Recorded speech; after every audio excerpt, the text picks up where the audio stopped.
Ladies and gentlemen, let me start with a question that should make every banker, policymaker, and citizen in this room sit up straight. What if a single number could expose the fragility of the entire financial system? What if that number wasn't hidden in a complex equation, but flashing right in front of us, ignored, underestimated, and dangerously misunderstood? Today, that number is 67. And what happened on Friday wasn't just a market move. It was a message. For decades, silver has been treated as the quiet sibling of gold, useful, industrial, reliable, but rarely feared. Yet history teaches us something brutal, and consistent markets whisper before they scream. Silver doesn't move like stocks. It doesn't beg for attention. It waits. And when it finally breaks through a key level, it doesn't knock on the door of the financial system, it kicks it in. The 67 level was not just resistance. It was a kill switch, a pressure point holding together leverage, derivatives, and trust itself. Here's the uncomfortable truth no one wants to say out loud. Modern banking is built less on assets and more on confidence. Confidence that paper promises will be honored. Confidence that liquidity will always appear when needed. Confidence that tomorrow will look like yesterday. But when silver crossed that threshold, it signaled something deeper, a sudden repricing of risk. And when risk gets repriced overnight, balance sheets don't adjust politely. They crack. Think about what silver represents. It's money, yes, but it's also energy, technology, medicine, and industry. When silver surges, it's not just investors buying metal. It's the world quietly admitting that Fiat systems are stretched. Debt is bloated, and the margin for error is gone. Banks don't fail when prices rise. Banks fail when collateral loses credibility. That's what Friday exposed. And let's be very clear, crises don't begin with headlines.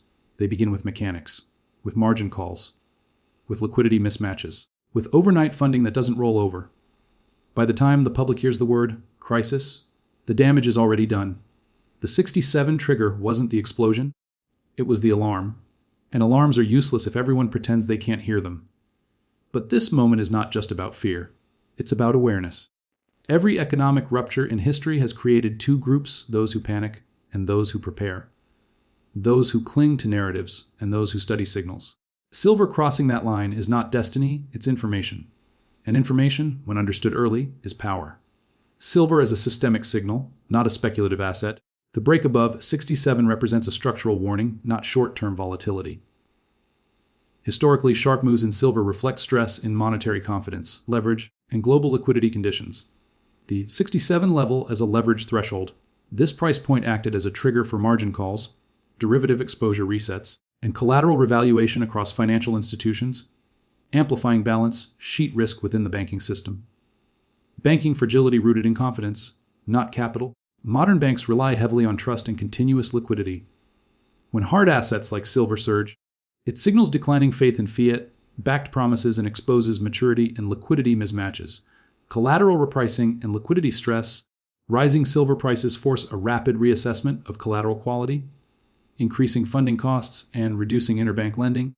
Key early-stage mechanics of a banking crisis, commodity markets as early warning indicators. Unlike equities, commodities react first to inflation expectations, currency debasement, and supply constraints, making silver a leading indicator of systemic financial instability. Crisis as a redistribution of preparedness. Economic crises do not destroy wealth evenly. They transfer it from reactive participants to informed, risk-aware actors who recognize signals early and position accordingly. If you want, I can also tighten these into one line, mic drop, points or turn them into slide, ready bullets with data cues. Silver has never been just another asset class, and treating it as a speculative trade is a mistake the financial system repeatedly pays for. Unlike equities that respond to earnings narratives or bonds that move on policy guidance, silver reacts to pressure inside the monetary structure itself. When silver rises sharply and decisively, it is rarely chasing excitement, it is responding to imbalance. That is why its movement above critical levels commands attention from economists, central banks, and risk managers who understand that silver speaks in signals, not noise. The 67 trigger matters because silver sits at the intersection of money and industry. It is both a store of value and an essential input for modern economies, energy infrastructure, electronics, medical technology, and defense systems. When its price accelerates, it reflects more than investor sentiment. It reveals a recalibration of real, world demand against financial promises. This dual role makes silver uniquely sensitive to distortions in currency stability, supply chains, and credit expansion. When those distortions intensify, silver does not wait for permission to respond. What makes silver especially dangerous to ignore is its historical behavior during periods of monetary stress. Time and again, silver has surged ahead of broader market recognition, exposing cracks in liquidity long before equity markets react. It has a habit of moving first and explaining itself later. That early movement is not coincidence. It reflects the fact that silver is one of the few assets that cannot be manufactured, printed, or policy adjusted into existence. When confidence in paper-based systems weakens, capital gravitates toward assets with physical constraints. The breakout above 67 was not a technical curiosity. It was a psychological fracture. That level represented years of suppressed pricing, leverage concentration, and institutional positioning. When it failed, it signaled that the cost of maintaining artificial stability had exceeded the system's tolerance. At that point, silver stopped behaving like a trade and started behaving like a truth teller. And markets are never comfortable with truth arriving uninvited. Ignoring silver's signal is risky because it exposes a deeper misunderstanding of how systemic stress reveals itself. Crises do not announce themselves through panic, they surface through repricing. Silver's movement reflects an adjustment in how markets perceive currency risk, counterparty exposure, and the durability of financial guarantees. It is not reacting to headlines, it is front-running them. By the time silver is dismissed as overbought, the foundations it warned about are already under strain. Silver does not scream, it tightens the room. It forces uncomfortable questions about value, trust, and sustainability. And when it crosses a threshold like a 67, it is not predicting collapse, it is revealing pressure. The real danger is not the signal itself, but the refusal to recognize what that signal has always represented: an early, unfiltered message from the core of the monetary system. The 67 level was never just another price on a chart. It was a fault line running through the structure of financial leverage. For years, this level functioned as a containment zone where risk was compressed, exposures were layered, and assumptions were built on the belief that silver would remain controlled. Banks, hedge funds, and derivative desks positioned themselves accordingly, using that stability as a foundation for leverage that extended far beyond the metal itself. When that level failed, it wasn't the market being emotional, it was the system being exposed. Leverage thrives on predictability. Models depend on historical ranges, volatility assumptions, and correlations that appear stable until they aren't. The moment silver pushed through 67, those models were forced to recalculate in real time. Margin requirements changed.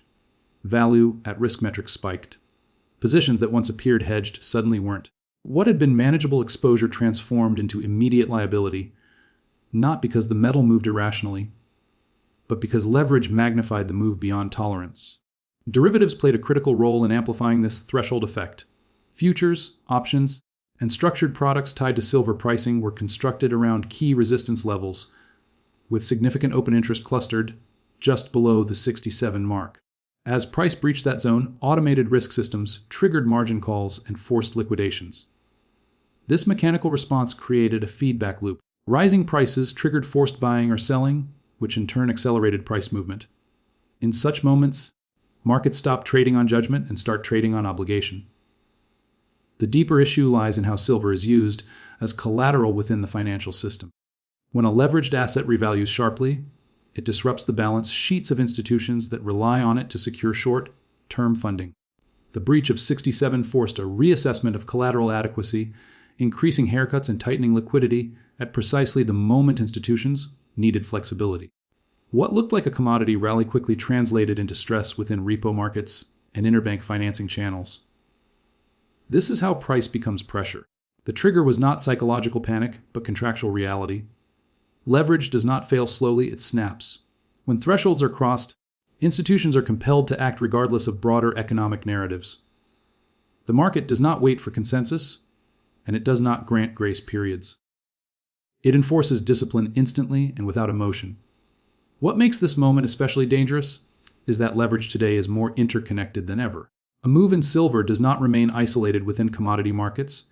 It ripples through currency exposure, interest rate derivatives, and credit risk frameworks. The 67 trigger revealed how tightly wound these systems had become and how little room existed for error. When leverage thresholds are breached, the system doesn't debate, it responds. And that response is often the first visible crack in a much larger structure under strain. Banks like to present themselves as fortresses of capital, ratios, and regulation, but beneath that polished surface lies a simpler and far more fragile foundation: confidence.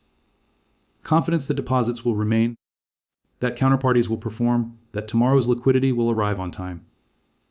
Capital matters, but confidence is what allows capital to function. The moment confidence hesitates, even the strongest balance sheet starts to feel light. Modern banking operates on a promise rather than possession. Deposits are not sitting idle in vaults. They are deployed, leveraged, transformed, and rehypothecated across the financial system. This works only as long as everyone believes the promises embedded in that system are credible. When silver surges, especially beyond a level like 67, it signals a shift in belief. Not panic, not fear, but doubt. And doubt is the most expensive variable in finance. What makes this dynamic dangerous is that confidence is not linear. It does not erode gradually in neat percentages. It changes suddenly, often triggered by assets that sit outside the banking narrative. Silver is one of those assets. It has no earnings call, no central bank backstop, no emergency liquidity facility. When capital moves toward it, the message is subtle but powerful: trust in paper obligations is being reassessed.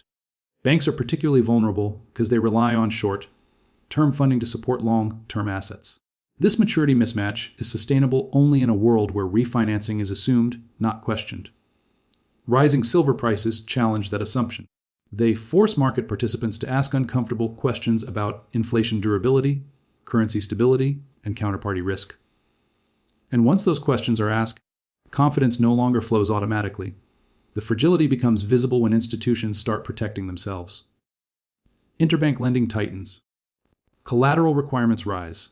Liquidity buffers grow, not because regulation demands it, but because trust no longer feels sufficient. None of this requires insolvency. A bank can be technically solvent and still vulnerable if confidence evaporates.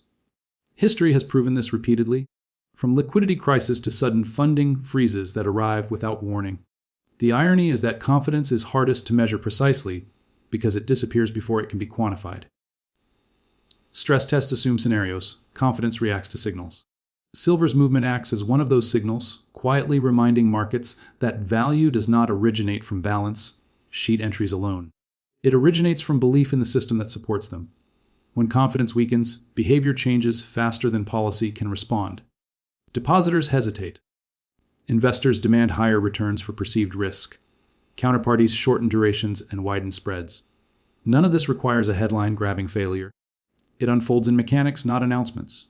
This is why banking crises often appear sudden, but are never truly unexpected.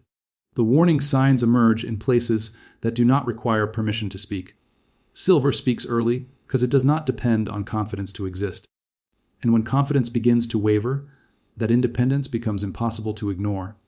Collateral is the quiet backbone of the financial system, rarely discussed when markets are calm and urgently scrutinized when they are not.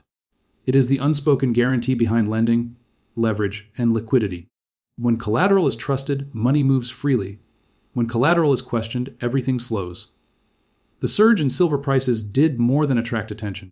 It forced a reassessment of what institutions were willing to accept as reliable security, and that reassessment happened fast. In modern finance, collateral is not static. It is marked to market daily, sometimes by the minute. A sharp repricing in silver immediately altered collateral valuations across clearinghouses, repo agreements, and derivative contracts. What had been sufficient security on Thursday became questionable by Friday. This is where stress begins, not with defaults, but with adjustments. Haircuts increase. Margin requirements rise. Liquidity that once flowed effortlessly now demands a premium. The danger lies in how quickly these changes compound. Institutions relying on silver-linked assets to secure short-term funding suddenly faced tighter conditions.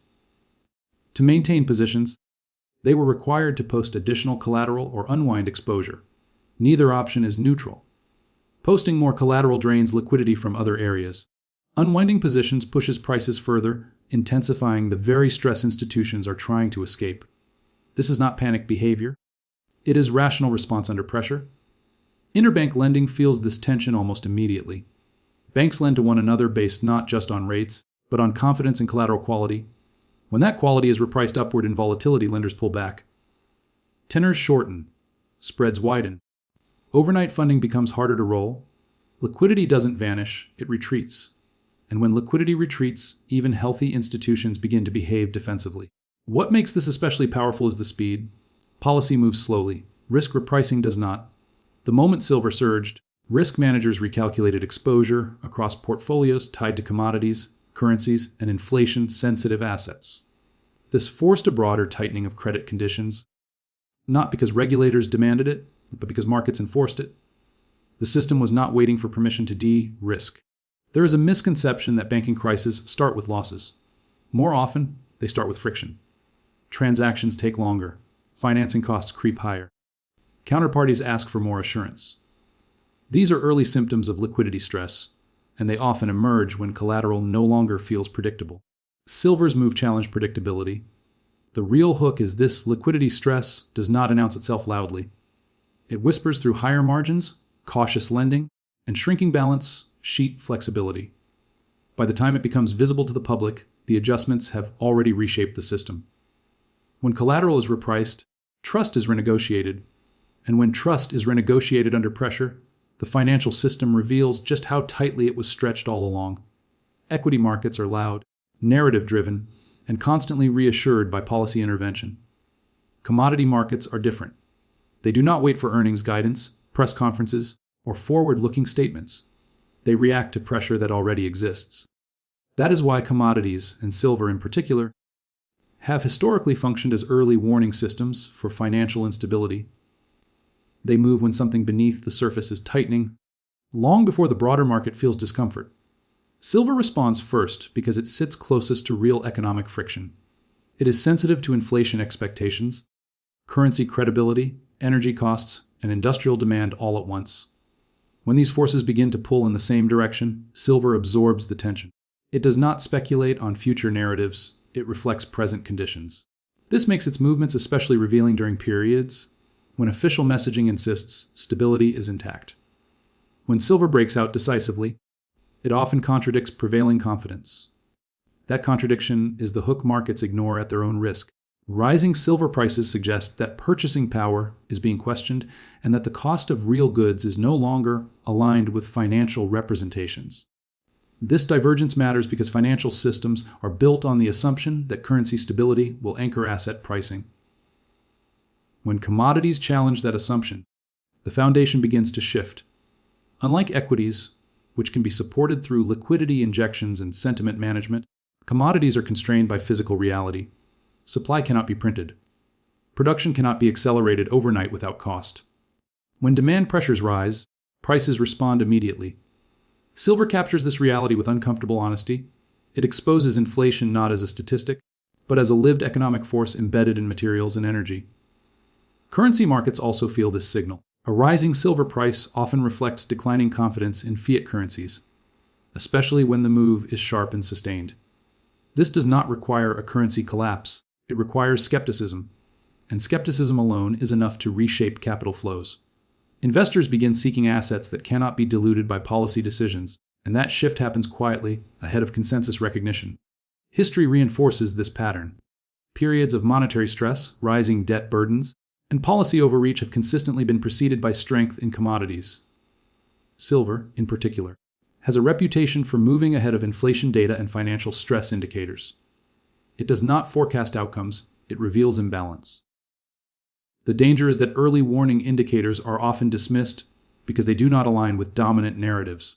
Silver does not wait for confirmation from equity indices or economic reports. It moves when the cost of maintaining stability becomes unsustainable. That movement is not an anomaly, it is information. Markets that listen early gain time.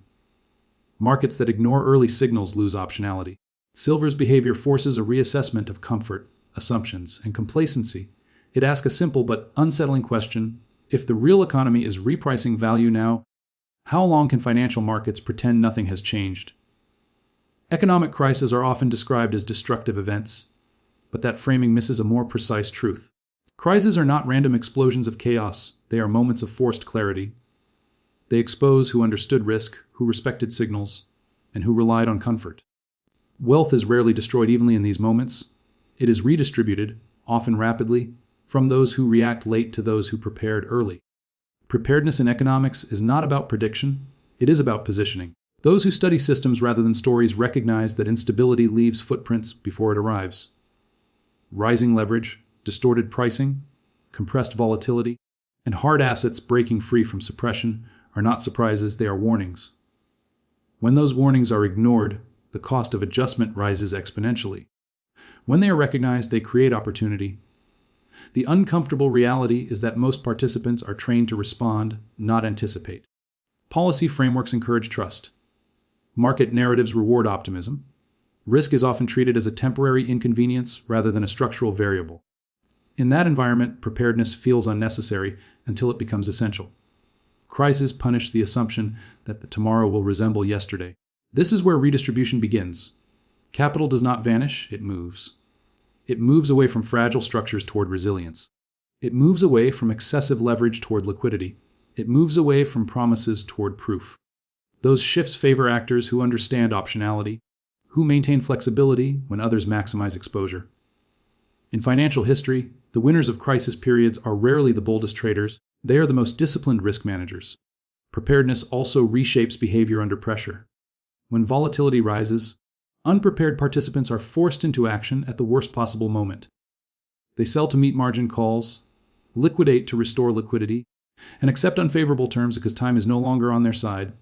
Prepared participants, by contrast, gain leverage. They can choose when to act, what to buy, and which risks to absorb. Time becomes an asset rather than a threat. This redistribution is not moral, it is mechanical. Markets reward those aligned with reality and penalize those aligned with assumption. When systems tighten, the margin for error disappears. The difference between survival and failure often comes down to preparation made when it felt unnecessary. The hook is simple and unsettling. Crises do not create inequality in outcomes, they reveal it. They reveal who respected signals and who dismissed them. They reveal who understood that stability is temporary and who treated it as permanent. Every cycle produces the same lesson, delivered with different assets and different narratives. Preparedness is not defensive, it is strategic. It is the quiet decision to prioritize resilience over return when conditions allow it. And when conditions no longer allow it, preparedness stops being a philosophy and becomes the dividing line between forced reaction and deliberate action. So here's the real question we must ask ourselves today. Will we continue to trust systems simply because they are familiar, or will we demand systems that are resilient? Will we react emotionally to volatility, or will we recognize it as a teacher? Because markets don't punish ignorance, they punish arrogance.